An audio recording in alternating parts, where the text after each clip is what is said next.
ফেসবুকে রাতভর চলছিল আলোচনার ঝড়, একের পর এক শেয়ার, মন্তব্য আর তীব্র সমালোচনা। কি এমন ছিল সেই ভিডিওতে?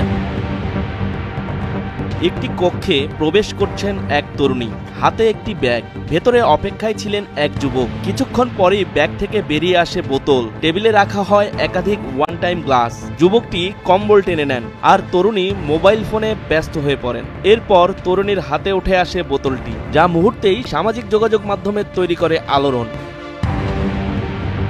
ভাইরাল হওয়া ভিডিওটির এই দুই ব্যক্তি ঝিনাইদহ জেলার বৈষম্য বিরোধী ছাত্র আন্দোলনের সদস্য সচিব সাইদুর রহমান ও সংগঠনের নারী মুখপাত্র এলমা খাতুন। মঙ্গলবার রাতে সামাজিক যোগাযোগ মাধ্যমে 1 মিনিট 12 সেকেন্ডের একটি ভিডিও পোস্ট করা হয়, যেখানে সংগঠনের দুই নেতাকে একটি ঘরে বসে মদ পান করতে দেখা যায়। ভিডিওটি ছড়িয়ে পড়ার পর ছাত্র ও যুব সমাজের মধ্যে ব্যাপক প্রতিক্রিয়া সৃষ্টি হয়।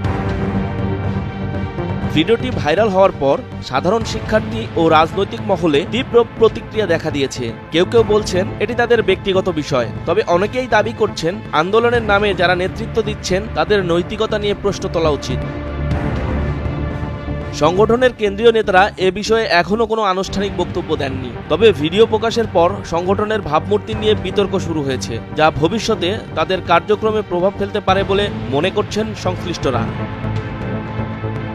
2024 সালের 16 নভেম্বর বৈষম্য বিরোধী ছাত্র আন্দোলনের 103 সদস্য বিশিষ্ট আহ্বায়ক কমিটি ঘোষণা করা হয়। সংগঠনের কেন্দ্রীয় আহ্বায়ক হাসনাত আব্দুল্লাহ ও সদস্য সচিব আরিফ সোহেল এই কমিটি অনুমোদন করেন, যা 6 মাসের জন্য কার্যকর থাকবে। কমিটিতে ইসলামী বিশ্ববিদ্যালয়ের শিক্ষার্থী আবু হুরাইরাকে আহ্বায়ক এবং কেসি কলেজের শিক্ষার্থী সাইদুর রহমানকে সদস্য সচিব ঘোষণা করা হয়। এছাড়াও সাজিদুর রহমানকে মুখ্য সংগঠক এবং ইডেন মহিলা কলেজের শিক্ষার্থী এলমা খাতুনকে মুখপাত্র করা হয়। কমিটিতে 13 জন যুগ্ম আহ্বায়ক, 13 জন যুগ্ম সদস্য সচিব, 9 জন সংগঠক ও 64 জন সাধারণ সদস্য অন্তর্ভুক্ত রয়েছেন।